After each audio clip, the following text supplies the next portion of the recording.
अस्सलामुअलैकुम my YouTube family, कैसे हैं आप सब लोग। उम्मीद करते हैं कि आप सब ठीक होंगे, खैरियत से होंगे और रमज़ान की ढेरों इबादतों में मसरूफ होंगे, क्योंकि ये महीना रहमतों और बरकतों वाला है। इस महीने में हमें सजदों में गिरकर रो रो कर गिड़-गिड़ा के अल्लाह ताला से अपनी तमाम गुनाहों की मग़फ़िरत करवानी चाहिए, क्योंकि अल्लाह रब्बुल इज़्ज़त हर चीज़ पर कादिर है, वही हर चीज़ का मालिक है।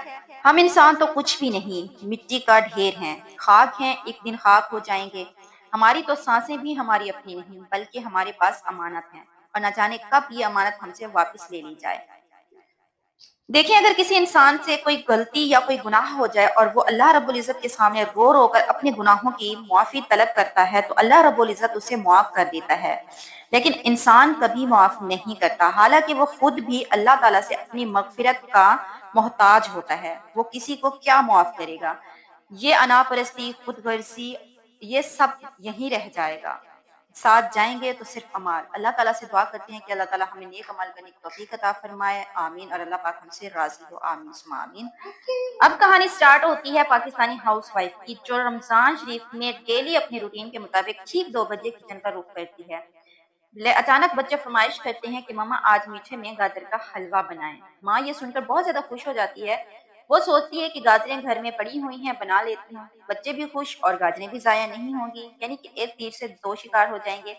जाहिर है ऐसा एक मिडिल क्लास माँ ही सोच सकती है, क्योंकि मिडिल क्लास माएँ जो होती हैं ना, वो हमेशा जोड़ने और चीजों को जाया होने से बचाने में लगी रहती हैं, जो कि बहुत अच्छी बात है।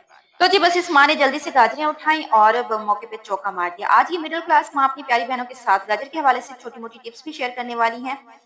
देखिए, मैंने अक्सर बहनों को देखा है कि वो गाजर को वॉश करती हैं, बैक साइड रिमूव करती हैं और बस सीधे से जो है उसको क्रश कर लेती हैं, जो कि बहुत गलत है। गाजर की अच्छे से सफाई करनी चाहिए। वॉश करने के बाद उसको छुरी से साफ करें, साफ करने के बाद फिर से वॉश करें और फिर जाके उसको आप ग्रेट करें, जो कि परफेक्ट तरीका होता है। क्योंकि अगर आप ऐसा नहीं करती तो फिर ये वही बात हो जाती है आटे में से बाल वाली की। अगर आप आटे में से बाल भी नहीं निकलेंगे अगर आप अपने बालों को अच्छे से सिकाफ से कवर करके आटा गूंदेंगी तो अगर आटे में से बाल निकल आता है तो वो पूरी रोटी, पूरा खाना आपका खराब हो जाता है। और ऐसी ही बात गाजरों के हलवे के साथ भी होती है। मामला ऐसा होता है कि अगर आपके गाजर के हलवे में गाजर के बाल धागे टाइप जो होते हैं वो हों, तो फिर गाजर का हलवा जितना भी आप मजे का बनाएंगी वो बिल्कुल बेकार हो जाता है। तो मैंने तो ऐसे ही बनाया था और माशाल्लाह से बहुत ही अच्छा बना था। मेरे बच्चों को भी बहुत पसंद आया था। अच्छा, कुछ और बहनों को भी मैंने देखा है कि वो बहुत सारा पानी डाल के देगची जो है चढ़ा के खड़ा देती हैं। सुबह से बस वो खड़ा है कि क्या है गाजर का हलवा अच्छे से बन जाए। ज़रूरी नहीं होता कि आप बहुत सारे पानी में इसको डालेंगी तभी वो अच्छा बनेगा। आप बहुत कम टाइम में अपने टाइम को बचाते हुए, क्योंकि टाइम बहुत कीमती होता है और रमज़ान में तो स्पेशली टाइम होता ही कम है हमारे पास, भाग-दौड़ में गुज़र जाता है। तो आपने हल्के से पानी में इसको डालना होता है और उसके बाद ये बहुत जल्द गल जाती है, क्योंकि हमने इसको ग्रेट किया हुआ होता है। उसके बाद दूध, खोया, जो चीज़ आपने इसमें ऐड करनी होती है बस कर लेती हूँ और बहुत ही मज़ेदार, कम टाइम में मज़ेदार सा ज़बरदस्त सा आप गाजर का हलवा तैयार कर सकते हो अपने टाइम को बचाते हुए।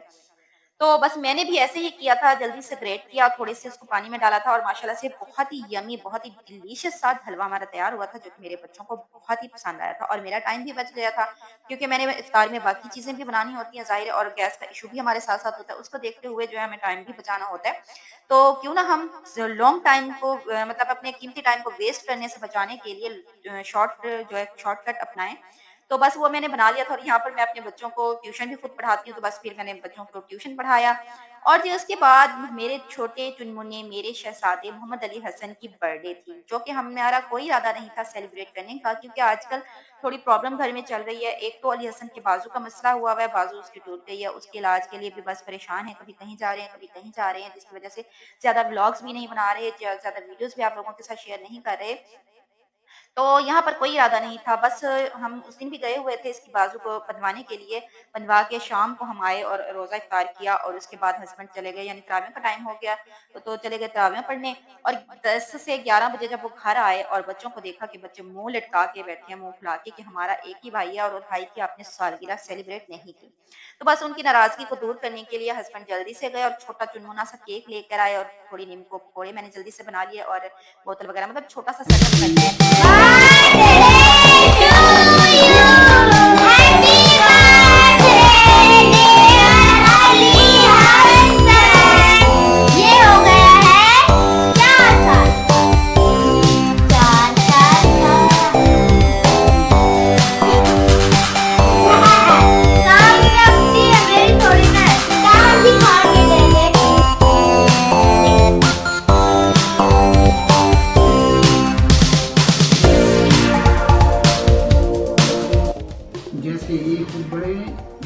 हो जाएंगे जी।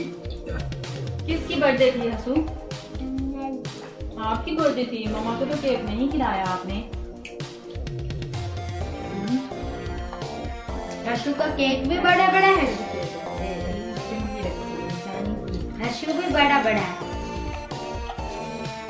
तो जी ये होती है मिडिल क्लास बच्चों की छोटी छोटी खुशियाँ, छोटी छोटी सेलिब्रेशन, जिनसे वो बहुत ज़्यादा खुश हो जाते हैं और माँ बाप हमेशा बच्चों की खुशियों की खातिर अपनी खुशियाँ कुर्बान कर देते हैं। और मैं बहुत ज़्यादा खुश थी कि मेरे बच्चे खुश हो गए हैं, क्योंकि पहले वो बहुत परेशान हो रहे थे और काफ़ी टाइम हो गया था। बच्चों की कंडीशन से भी आपको अंदाज़ा आप लगा सकते हैं कि कोई इरादा ऐसा नहीं था बर्थडे सेलिब्रेट करने का। बच्चों ने ना चेंज किया ना कुछ, बस जैसे ही उनके पापा केक लेकर आए और बच्चे सरप्राइज हो गए, बहुत ज़्यादा खुश हो गए। बस उन्होंने ऐसे ही केक कट कर दिया, कोई तैयारी वैयारी नहीं की। बस छोटी सी वीडियो बना ली आप लोगों के साथ शेयर करने के लिए। तो कैसी लगी हमारी आज की चुनमुनी सी वीडियो ज़रूर बताइएगा। मिलेंगे नेक्स्ट वीडियो में। अल्लाह हाफिज़।